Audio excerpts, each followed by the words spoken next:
Hello guys, स्वागत है आपका अपने यूट्यूब चैनल सिविल ज्ञान सिटी में। तो फ्रेंड्स, हम बीपीएससी एई एक बड़ा 2019 एडवर्टाइजमेंट नंबर जो अभी हाल फिलहाल में जिसका एग्ज़ाम कंप्लीट हुआ है। ठीक है, ठीक है, जिसका एग्ज़ाम हाल ही फिलहाल में जो 12-13 को एग्ज़ाम था, उसी का पेपर 5 का सॉल्यूशन है। पेपर 5 का अभी हम सिर्फ आंसर बता रहे हैं। इसका एक वीडियो आपका पूरा एक्सप्लेनेशन सहित हम कुछ देर के बाद अपलोड करेंगे। ठीक है, अभी सिर्फ आंसर देख लीजिए। जिसको भी आंसर मैच कराना है तो अपना मैच करा सकते हैं। 99% एक्यूरेसी के साथ है और बहुत ही रिसर्च करने के बाद आया हुआ है आंसर ये। क्वेश्चन नंबर फर्स्ट देखते हैं। A single rolling load of 8 kilonewton rolls along a girder of 15 metre span, the absolute maximum bending moment will be. तो एब्सोल्यूट मैक्सिमम बेंडिंग मोमेंट जो इसका आंसर हो जाएगा डी हो जाएगा, 30 किलोन्यूटन पर मीटर। इसमें इन्फ्लुएंस लाइन डायग्राम का कॉन्सेप्ट लगेगा A B by L into W, ये वाला कॉन्सेप्ट लगा के 30 किलोमीटर मीटर, इसका आंसर डी हो जाएगा। ठीक है, नेक्स्ट क्वेश्चन में आते हैं। Question number 2, which of the following is not the displacement method. Which of the following, BPSC A 1/2019 का ये आंसर की है, एक तरह से समझ सकते हैं। अभी तो बीपीएससी जारी करेगा तो वो एक्चुअल होगा, लेकिन फिर भी आप यहाँ से मैच करा सकते हैं अपना। Which of the following is not the displacement method. अब आते हैं नेक्स्ट में। थर्ड नंबर, देखिए third number, select the correct statement. इसमें से आपको करेक्ट स्टेटमेंट देखना है। Select the correct statement. Option A में दिया हुआ flexibility matrix is a rectangular symmetrical matrix, stiffness matrix is a triangular symmetrical matrix, both A and B, none of दो। तो फ्लेक्सिबिलिटी और जो स्टिफनेस मैट्रिक्स होता है ये रेक्टेंगुलर सिमेट्रिकल नहीं होता है, स्क्वायर सिमेट्रिकल होता है। ठीक है, तो ये ट्रिंगुलर, ये भी नहीं होगा, ये भी नहीं होगा। तो बोथ ए एंड बी तो होगा नहीं, तो इसका आंसर क्या हो जाएगा, डी हो जाएगा। तो आपका इसमें मार्क्स जो है डी आप इसका आंसर सही कर सकते हैं। आते हैं next, question number 4। Question number 4 देखिए, to generate the jth column of the flexibility matrix. ठीक है, jth कॉलम फ्लेक्सिबिलिटी मैट्रिक्स का अगर आपको ड्रॉ करना है, jth column of the flexibility matrix, तो इसमें क्या करेंगे हम, यूनिट फोर्स अप्लाई करते हैं। जिस भी पॉइंट पे निकालना रहता है यूनिट फोर्स अप्लाइड करते हैं और उसका डिस्प्लेसमेंट कैलकुलेट करते हैं सभी कोऑर्डिनेट्स पे। तो इसका आंसर हो जाएगा B, a unit force is applied at the coordinate j and the displacement are calculated all at all the coordinates। तो इसका आंसर हो जाएगा बी। आते हैं नेक्स्ट में, नेक्स्ट क्वेश्चन देखिए, क्वेश्चन नंबर 5। क्वेश्चन नंबर 5 देखिए, true meridians are generally preferred to magnetic meridian. True meridians किसमें, इसका आंसर क्या हो जाएगा, this converse to a point, ये नहीं होगा। This changes due to a change in time. देखिए मैग्नेटिक मेरिडियन चेंज होता है, लेकिन ट्रू मेरिडियन क्या होता है, फिक्स्ड होता है। तो दिस रिमेन्स कांस्टेंट, इसका आंसर हो जाएगा सी। तो 5 का आप सी कर सकते हैं। आते हैं नेक्स्ट क्वेश्चन में।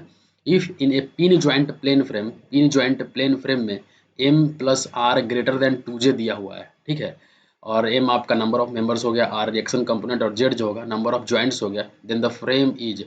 देखिए m प्लस आर जो है, m प्लस आर अगर ग्रेटर देन 2j होगा, तो एक्चुअली हम लोग इससे क्या पता करते हैं, ये स्ट्रक्चर स्टेबल है या फिर स्टैटिकली डिटर्मिनेट है कि इनडिटर्मिनेट है।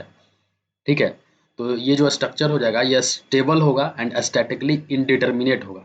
ठीक है, स्टैटिकली डिटर्मिनेट कब होगा, जब इक्वल होगा तब डिटर्मिनेट होगा। इनडिटर्मिनेट कब होगा, जब ज़्यादा हो गया तो इसमें क्या हो जाएगा, इनडिटर्मिनेट हो जाएगा। तो इसका आंसर हो जाएगा ए। आते हैं next question, question number 7। While using the three moment equation, a fixed end of a continuous beam is replaced by an additional span of a structure का क्वेश्चन है। ठीक है, तो थ्री मोमेंट थ्योरम जो हम लोग लगाते हैं, ठीक है, थ्री मोमेंट थ्योरम, तो उसमें हम लोग जो अगर कंटिन्यूस बीम है, जो फिक्स्ड एंड है, उसको हम लोग किससे रिप्लेस करते हैं, तो zero length, additional span of zero length से हम इसको रिप्लेस करते हैं।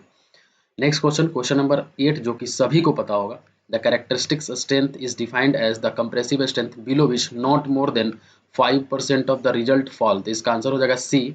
ठीक है, यहाँ तक तो हो गया क्वेश्चन नंबर 8। अब आते हैं next, level of compression steel for rectangular section having effective cover to a compression steel as a D and neutral depth from the compression faces as XU is। तो आपको क्या पूछ रहा है, मैक्सिमम स्ट्रेन पूछ रहा है। देखिए जब आप डबल रिइंफोर्स बीम में स्ट्रेन डायग्राम बनाइएगा, तो यहाँ पे जो स्ट्रेन होता है कंप्रेशन स्टील जहाँ पे हम प्रोवाइड करते हैं ऊपर में, वहाँ पे ESC का वैल्यू कितना होगा। तो ये आप तो अगर कन्फ्यूजन आपको कोई एग्जाम में होता है तो ये XU, ये आपका पूरा जो है D डैश है, इससे यहाँ पे 0.0035, तो इससे आप कैलकुलेट करके निकाल सकते थे। ठीक है, इससे आप कैलकुलेट करके निकाल सकते थे। तो इसका आंसर क्या हो जाएगा, इसका आंसर क्या हो जाएगा, इसका आंसर जो हो जाएगा सी हो जाएगा, सॉरी बी हो जाएगा। इसका आंसर क्या होगा, बी होगा। बी इसका आंसर हो जाएगा। 0.0035 into 1 minus D dash by x you इसका आंसर हो जाएगा। आते हैं question number 10। The chances of diagonal tension cracks in RCC member reduce when. ठीक है, तो इसमें कब होगा? डायगोनल टेंशन जब होता है मेंबर्स में, तो इसमें इसका जो होगा axial compression and shear force अगर साइमल्टेनियसली एक्ट करेगा दोनों, तो ये इसको क्या करेगा, जो डायगोनल टेंशन है रिड्यूस करेगा उसको। ठीक है, तो इसका आंसर हो जाएगा बी। आरसीसी डिजाइन से क्वेश्चन है। In a prestress member it is advisable to use. देखिए, प्री स्ट्रेस मेंबर में ये तो पता है कि हम लोग हाई स्ट्रेंथ कंक्रीट यूज करते हैं। प्री स्ट्रेस मेंबर में हम लोग M30 और M40 ग्रेड का कंक्रीट यूज करते हैं। ठीक है, और जो स्टील होता है वो भी हाई ग्रेड का ही होता है। तो यहाँ पे high strength concrete and high tensile strength steel यहाँ पे लिखना चाहिए था, लेकिन नहीं लिखा है। तो इसका आंसर बहुत लोग बी मारे हैं, कोई कन्फ्यूजन हुआ होगा यहाँ पे कि ए भी मार सकते हैं। ठीक है, लेकिन यहाँ पे स्टील छोड़ दिया है। ठीक है, लेकिन आंसर इसका क्या हो जाएगा? बी होगा इसका। स्टील यहाँ पे लिखना छोड़ दिया है ये। अब देखिए बीपीएससी क्या करता है। If the permissible stress in steel in tension is 140 newton पर m square then the depth of neutral axis for singly reinforced rectangular balance section will be. तो सिंगली रिइंफोर्स्ड बीम के लिए आपका पूछ रहा है, यहाँ पे दिया हुआ है सिग्मा एस टी का वैल्यू दिया हुआ है 140 न्यूटन पर एम स्क्वायर दिया हुआ है सिग्मा एस टी का वैल्यू। तो आपको बैलेंस सेक्शन, तो ये आपको फार्मूला बताओ, m into sigma c b c divided by m sigma c b c plus sigma s T.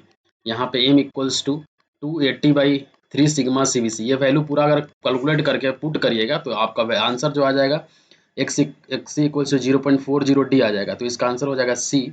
आते हैं next question. Gantry girders are design to resist. Steel structure का question है, और इसका गैंट्री गार्डर्स जो है तो हम लोग किसके लिए डिजाइन करते हैं? लेटरल लोड के लिए, लॉन्गिट्यूडनल और वर्टिकल लोड के लिए। इसका आंसर हो जाएगा बी। आते हैं नेक्स्ट क्वेश्चन में। Question number 14। A fully prestress concrete beam is one in which. देखिए, fully prestress concrete beam, अब fully prestress concrete beam वैसा बीम होता है जिसमें कि कोई भी टेंशन परमिटेड नहीं होता है, कोई भी टेंशन नहीं रहता। फुल्ली प्री स्ट्रेस है मतलब पूरी तरह से पूरा सेक्शन जो है वो कंप्रेशन में कन्वर्ट हो गया है, कंप्रेशन को रेजिस्ट कर रहा है, नो टेंशन इज परमिटेड। ठीक है, तो इसका आंसर हो जाएगा बी। आते हैं नेक्स्ट क्वेश्चन, क्वेश्चन नंबर 15। कोई भी अगर आपको लग रहा हो कि ये आंसर हम गलत बताएं तो आप जरूर से जरूर कमेंट करिए। हो सकता है बाई मिस्टेक, हो सकता है मेरे सभी। ठीक है, तो आप अपना एक्सप्लेनेशन सहित आंसर कमेंट बॉक्स में करें। ठीक है, जो टेलीग्राम ग्रुप दिया हुआ है डिस्क्रिप्शन में, उसमें भी आप एक्सप्लेनेशन इसका दे सकते हैं। ठीक है, one of the main characteristics influencing the of concrete of its permeability to ingress of water, oxygen, carbon dioxide, chloride, sulfate and other potentially deleterious substance. तो इसका आंसर हो जाएगा ड्यूरेबिलिटी। जो होता है वैसा प्रॉपर्टी हो जाए जो ये सारे चीज़ों को कवर करता है, ड्यूरेबिलिटी। ठीक है, तो इसका आंसर हो जाएगा ड्यूरेबिलिटी। आते हैं next question number 6। Unless otherwise specified by engineer in charge the reinforcement shall be placed within which of the following tolerances. तो जो रीइंफोर्समेंट होता है वो हम लोग फॉर इफेक्टिव डेप्थ 2 mm और उससे कम होगा तो प्लस माइनस 10 mm देते हैं, प्लस माइनस 10 mm देते हैं। तो इसका आंसर हो जाएगा ए। इसमें नहीं होगा, इसमें आंसर प्लस माइनस 15 mm हो जाएगा। अगर ग्रेटर देन आपका ये होता है इफेक्टिव डेप्थ 200 होगा तो प्लस माइनस 15 हो, तो ये आंसर नहीं होगा। तो इसका आंसर हो जाएगा ए। आते हैं next question. The weight of steel rod per metre length is. तो वेट ऑफ जो स्टील हम लोग निकालते हैं डी स्क्वायर बाई 162.2 होता है। तो इससे हम लोग स्टील का वेट निकालते हैं। ये कैसे निकलता है? 7850 किलोग्राम पर मीटर क्यूब। इससे हम लोग मल्टीप्लाई करके निकालते हैं 7850। ये क्या है? वॉल्यूम है। ठीक है, ये वॉल्यूम है इसका। Pi by 4 into D square से मल्टीप्लाई करके हम लोग इससे निकालते हैं, इसका वैल्यू निकालते हैं। तो डी स्क्वायर बाई 162.2 हो जाएगा। आते हैं next question. As per IS 456 the provision of modulus of elasticity of concrete mix. देखिए, यहाँ पे जो IS 456 2000 दिया हुआ है, इसका मतलब ये दिया हुआ है कि 5000 रूट FCK होता है आपका इलास्टिक मॉडुलस ऑफ इलास्टिसिटी का वैल्यू 5000 क्या होता है? रूट FCK होता है। अगर इससे आप वैल्यू कैलकुलेट करते हैं तो आपका कितना आ जाता है? 25,000 न्यूटन पर mm स्क्वायर आ जाता है। 5700 रूट FCK का कोई अगर निकाला होगा तो इससे 25,000 से ज़्यादा आएगा। तो कोई आंसर इसका बी मारा है 28,500, लेकिन होना चाहिए इसका आंसर एक्चुअली 25,000। तो इस क्वेश्चन में थोड़ा सा कन्फ्यूजन हो सकता है, ये क्वेश्चन डिलीट हो जाए या फिर हो सकता है सबको इसका मार्क्स मिले। तो इसमें कुछ कहा नहीं जा सकता है। 18 का आंसर 25,000 होगा। कोई आंसर इसका 28,500 ही मार दिया होगा, तो इस पर हम कुछ कमेंट नहीं कर सकते हैं, ठीक है। देखिए नेक्स्ट क्वेश्चन जो है, नेक्स्ट क्वेश्चन क्या बोल रहा है, नेक्स्ट क्वेश्चन क्या बोल रहा है, question number 19, the diameter of main bars in RCC column shall not be less than. सभी लोग एक बार कमेंट करके जरूर बताइएगा कि कितना आपका मार्क्स पूरा आ रहा है, इसके हिसाब से हो सकता है एक दो क्वेश्चन का इधर उधर होगा मेरे सॉल्यूशन से और बीपीएससी का जो आंसर किया आएगा, ठीक है। तो आप जरूर से जरूर कमेंट करके बताइए, जो अगर आपको लग रहा होगा मिस्टेक है कुछ तो भी आप जरूर कमेंट करके बताइए, ठीक है। The diameter of main bars in RCC column shall not be less than, diameter 12 mm से कम नहीं होना चाहिए, तो इसका आंसर हो जाएगा ए इसका आंसर हो जाता है। आता है नेक्स्ट क्वेश्चन, नेक्स्ट क्वेश्चन में आते हैं। The state of pure shear आपको कब मिलता है, प्योर शियर जब मिलता है जबकि टेंशन एक डायरेक्शन में और दूसरा डायरेक्शन में कंप्रेशन दोनों इक्वल होगा, तो वहां पे आपको मिलता है, तो बी इसका आंसर हो जाएगा, tension in one direction and equal compression in perpendicular direction, तो इसका आंसर हो जाएगा बी। नेक्स्ट क्वेश्चन में आते हैं, in case of retaining wall retaining a surcharge if overall height of the wall is h then the width of the base slab का width कितना होता है, ठीक है। तो बेस स्लैब का जो width होता है इसका आंसर होता है 0.70 h। Next question, if the thickness is small in comparison with length and width such a structural member are called है। एक जो डायमेंशन है वो स्मॉल है compare to other two dimension, तो टू डायमेंशन हो जाएगा, ठीक है। तो इसका आंसर क्या हो जाएगा, टू डायमेंशन हो जाएगा। इसका हम एक्सप्लेनेशन फुल एक्सप्लेनेशन सहित हम वीडियो बाद में डालेंगे, पहले आप इससे आप अपना आंसर मिला सकते हैं। कितना आंसर मिल रहा है जरूर जरूर आप कमेंट करके बताइए। In hydrometer analysis for a soil mass, in hydrometer analysis for a soil mass meniscus correction और डिस्पर्सिंग एजेंट, इसके बारे में पूछ रहा है आपसे, ठीक है। मिनिस्कस करेक्शन और डिस्पर्सिंग एजेंट के बारे में पूछ रहा है, तो दोनों क्या होता है, तो देखिए मिनिस्कस जो आपका ये हाइड्रोमीटर होता है, हाइड्रोमीटर देखिए, हाइड्रोमीटर तो सबसे पहले ये समझिए कि नीचे वाले जो रीडिंग होता है, नीचे वाला जो रीडिंग होता है वो कम होता है और ऊपर वाला रीडिंग जो होता है वो ज़्यादा होता है, ठीक है। नीचे वाला अगर रीडिंग का हम बात करें तो कम होता है और ऊपर वाला क्या होता है, ज़्यादा होता है, ठीक है। जैसे कि मान लीजिए, सॉरी उल्टा बोल दिया हम, सॉरी उल्टा बोल दिया हम। ये क्या होगा यहाँ पे, जो मिनिस्कस करेक्शन में ऊपर वाला रीडिंग कैसे आता है 0 पॉइंट, जैसे कि 995 ऐसे ऐसे कर करके ऐसे ऐसे जो कैलकुलेशन होगा, नीचे में 1.030 होता है, ठीक है। तो इसका जो मिनिस्कस करेक्शन होता है वो पॉजिटिव होता है, तो मिनिस्कस करेक्शन क्या हो गया, पॉजिटिव हो गया। और जो डिस्पर्सिंग एजेंट होता है वो क्या होता है, निगेटिव होता है। तो मिनिस्कस करेक्शन इज आपका क्या हो जाएगा, positive, additive and dispersing correction is subtractive, तो इसका आंसर हो जाएगा डी। इसका फुल एक्सप्लेनेशन हम आपको बाद में बता देंगे, इसका अच्छे से समझाने में बहुत टाइम लग जाएगा, ठीक है। आप सिर्फ यहाँ पे देखिए इसका फुल एक्सप्लेनेशन, जो मिनिस्कस करेक्शन और डिस्पर्सिंग एजेंट है, इसको हम नेक्स्ट वीडियो में जब हम एक्सप्लेनेशन बताएंगे तो उसमें आप लोग को बता देंगे, ठीक है। क्वेश्चन नंबर 25 देखते हैं, question number 25, if 24, if the plasticity index of a U line lies close and above a line of the plasticity chart, the clay minerals is। देखिए इसका, इस क्वेश्चन में थोड़ा सा कंफ्यूजन है, ठीक है। जो यू लाइन के क्लोज अगर ए लाइन होता है तो उसमें जो क्ले मिनरल होता है मोन्ट मोरलाइट होता है, लेकिन इसमें क्या बोल दिया है, अबव भी बोल दिया है, मतलब दोनों चीज बोल दिया है, एक क्लोज और अबव दोनों चीज बोल दिया और कोई कंडीशन नहीं दिया हुआ है। तो अभी हम इसका आंसर बी मानते हैं, बाद में इसको आप लोग एक बार करेक्ट करके बताइए कि इसका आंसर क्या होना चाहिए। ऐसे ही इसका आंसर मुझे लग रहा है, मतलब बहुत सोर्सेस मैंने पता किया है, तो बुक वगैरह से पता किया है, तो मोन्ट मोरलाइट लग रहा है इसका आंसर, ठीक है। क्योंकि ये जो यू लाइन और ए लाइन अगर क्लोज होता है तो मोन्ट मोरलाइट होगा, ठीक है। यू लाइन और ए लाइन अगर क्लोज होता है तो मोन्ट मोरलाइट होगा, ठीक है। अगर ऊपर होता है तो इलाइट हो जाएगा, लेकिन इसका क्लोज भी बोल रहा है ऊपर भी बोल रहा है, ठीक है। तो यहाँ पे और कुछ ज़्यादा चीज़ दिया नहीं हुआ है, तो इसलिए हम इसका आंसर अभी हम बी मानते हैं इसका। आते हैं next question, the effective stress is an, तो इफेक्टिव स्ट्रेस क्या होगा, effective stress an is an abstract quantity हो जाएगा, ठीक है। Question number 26, the total effective stress at a depth of 10 metre below the top level of water in a swimming pool, ठीक है। तो इफेक्टिव स्ट्रेस क्या हो जाएगा यहाँ पे, जहाँ पे टोटल स्ट्रेस क्या हो जाएगा 10 इंटू जो यूनिट वेट ऑफ वाटर 10 100 हो जाएगा, और जो आपका टोटल स्ट्रेस हो गया, effective stress sigma minus you होता है, मतलब 100 माइनस जो पोर प्रेशर है ये भी आपका 100 ही होगा, तो जीरो हो जाएगा। तो इसका क्या आंसर हो जाएगा, सी हो जाएगा, 100 एंड जीरो हो जाएगा इसका आंसर। आते हैं next question, A soil sample has a liquid limit of 54% and plastic limit of 27% and natural moisture content is 25%, then the soil is dominated by, तो इसका आंसर क्या हो जाएगा? इसका आंसर हो जाएगा बी हो जाएगा, क्ले हो जाएगा इसका आंसर। इसका आंसर आप बना सकते हैं, ठीक है। इसका आंसर क्या हो जाएगा? क्ले हो जाएगा, ठीक है।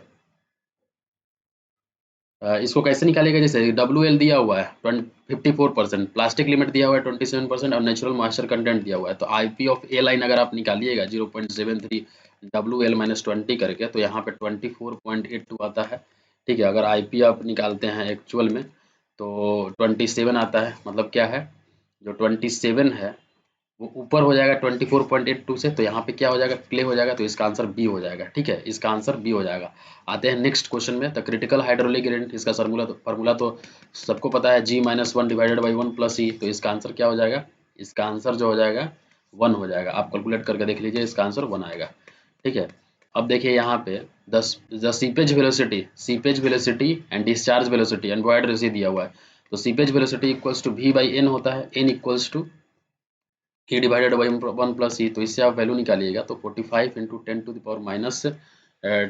10⁻³ मीटर पर सेकेंड इसका आंसर हो जाएगा, ठीक है। 45 इंटू 10⁻³ मीटर पर सेकेंड। अब देखिए नेक्स्ट क्वेश्चन देखिए। नेक्स्ट क्वेश्चन में geological cycle for the formation of A soil is. Geological जो साइकिल होता है ये क्या होता है? वेदरिंग होता है सबसे पहले उसमें। इसके बाद क्या होता है? वेदरिंग के बाद ट्रांसपोर्टेशन होता है। ट्रांसपोर्ट होगा मतलब पहले टूटेगा, फिर ट्रांसपोर्ट होगा, फिर डिपोजिट होगा, इसके बाद वहां पे ढेर बनेगा। तो इसका आंसर क्या हो जाएगा? वेदरिंग, ट्रांसपोर्टेशन, डिपोजिशन और अपहीबल इसका जो है वो आंसर हो जाएगा। नेक्स्ट क्वेश्चन में the law of shear strength for a dry sand specimen tested in a direct shear test and under shear stress of 100 kilopascals and normal stress of 2 kilopascal। तो इसका आंसर एक्चुअली जो होगा वो 0.15 होना चाहिए, ठीक है। इसका एक्सप्लेनेशन हम बाद में आपको बताएंगे, ठीक है। अब नेक्स्ट क्वेश्चन में आते हैं। The depth of tensile zone near the surface of a cohesive soil is 2c 2c gamma by divided by gamma root n5 होता है। 2c divided by gamma root n5 होता है। इसका आंसर हो जाएगा डी। नेक्स्ट क्वेश्चन में आते हैं। Next question in a saturated clay layer consolidating with single drainage the initial isochrone is. तो इसका आंसर हो जाएगा पाराबोला। जो आइसोक्रोन होता है जो एक ही लेयर में वो कुछ इस तरह से फॉर्म होता है। तो इसका जो आंसर हो जाएगा वो हो जाएगा पाराबोला, ठीक है। अब आते हैं नेक्स्ट में आते हैं question number 35। As per Indian standard code of practice, the frequency ratio for operating frequency machine to the natural frequency of a swell should not be in the range of। इसका answer हो जाएगा 0.5 to 1.5। इसका answer हो जाएगा 0.5 to 1.5 हो जाएगा। Next question the maximum load carried by a pile when it continues to sink without further increase of load is known as। तो इसका आंसर हो जाएगा ऑल ऑफ द एबव। जो आपका मैक्सिमम लोड कैरिंग कैपेसिटी होता है pile का, वो अल्टीमेट लोड कैरिंग कैपेसिटी भी हो सकता है, अल्टीमेट बियरिंग कैपेसिटी भी बोल सकते हैं और अल्टीमेट बियरिंग रेजिस्टेंस भी हो सकते हैं। तीनों एक ही चीज़ है। तो इसका आंसर हो जाएगा डी। आते हैं the stress increment at a depth of 10 metre below a corner of a rectangular load of intensity to 250 kilopascal, the influence stress factor of 0.0179। तो स्ट्रेस इंक्रीमेंट क्या होगा? तो स्ट्रेस इंक्रीमेंट जो डेल्टा सिग्मा होता है वो influence factor 0.0179 into 250 divide by Z square 10 into 10 होता है। तो आप ये पूरा वैल्यू कैलकुलेट करिएगा तो 4.48 किलो पास्कल आएगा। तो इसका आंसर हो जाएगा ए। 36 का जो आंसर हो जाएगा वो क्या हो जाएगा? ए हो जाएगा। आते हैं नेक्स्ट क्वेश्चन में। Next question negative skin friction on the pile. Negative जो स्किन फ्रिक्शन होता है वो क्या करता है? पहले तो सेटल करता है सॉइल को। लूज सॉइल से होता है मतलब सॉफ्ट क्ले से होता है, और पाइल जो कैपेसिटी होता है उसको डिक्रीज, पाइल कैपेसिटी को डिक्रीज करता है। तो इसका आंसर क्या हो जाएगा? डी हो जाएगा, ठीक है। इसका आंसर क्या होता है? डी हो जाएगा, ठीक है। ऑल ऑफ द अबव इसका आंसर हो जाएगा। आते हैं नेक्स्ट क्वेश्चन में। नेक्स्ट क्वेश्चन देखते हैं। क्वेश्चन नंबर 38 में जो कंपैटिबिलिटी फैक्टर पूछ रहा है, कंपैटिबिलिटी फैक्टर पूछ रहा है इसका आंसर, ठीक है। कंपैटिबिलिटी फैक्टर तो 0.79 होगा। इस कन्फ्यूजन में भी थोड़ा सा कन्फ्यूजन है, ठीक है। इसको बाद में हम आपको क्लियर करेंगे नेक्स्ट जब एक्सप्लेनेशन वाला वीडियो बनाएंगे। The under reamed piles are generally, under reamed piles जो होता है वो क्या होता है? अंडर रिम्ड जो पाइल्स होता है वो आपका बोर्ड पाइल्स होता है। तो इसका आंसर हो जाएगा ए। अब देखिए ये typical correlation between relative compaction and relative density for granular soil. Typical correlation between a relative compaction and relative soil. तो इसमें क्या हो जाएगा इसका आंसर? इसका आंसर हो जाएगा 80 + 0.2 dr होता है, ठीक है।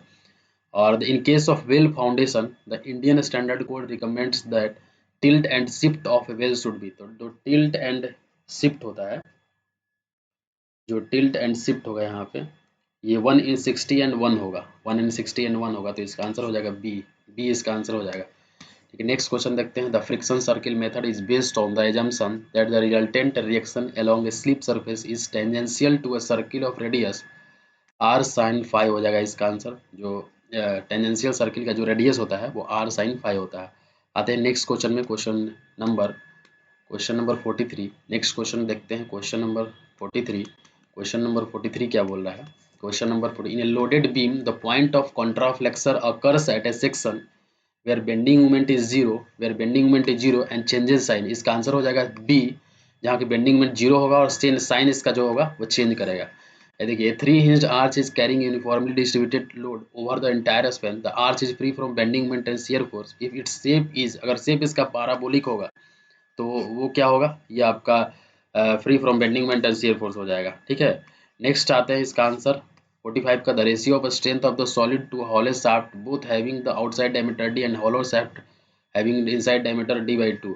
तो इसका आप क्या कर सकते हैं? इसका इस फार्मूला से निकाल सकते हैं, π/32 d⁴ divided by π/32 d⁴ minus small d⁴ divided by d/2। इस फार्मूला से आप निकालिएगा तो 15/16 जो है इसका आंसर हो जाएगा। तो इसका आंसर क्या हो जाएगा? 15/16 हो जाएगा, ठीक है। अब आते हैं next question number 46। For a beam of uniform strength keeping its depth constant the width will vary in proportion to. Width कैसे वेरी करेगा? तो आपको ये फार्मूला पता है कि m/i equals to sigma b/y होता है। मतलब यहाँ पे sigma b equals to m equals to sigma b into z होता है। तो इससे आप अगर निकालते हैं तो आपका जो रिलेशन आएगा z/BD²/6 होता है। तो b जो होगा वो डायरेक्टली प्रोपोर्शनल टू m हो रहा है। तो यहाँ पे बेंडिंग मोमेंट a हो जाएगा इसका आंसर। नेक्स्ट क्वेश्चन देखते हैं, question number 47। For a given material Young's modulus दिया हुआ है और आपका रिजिडिटी मॉडुलस दिया हुआ है, पॉइजन्स रेशियो निकालना है।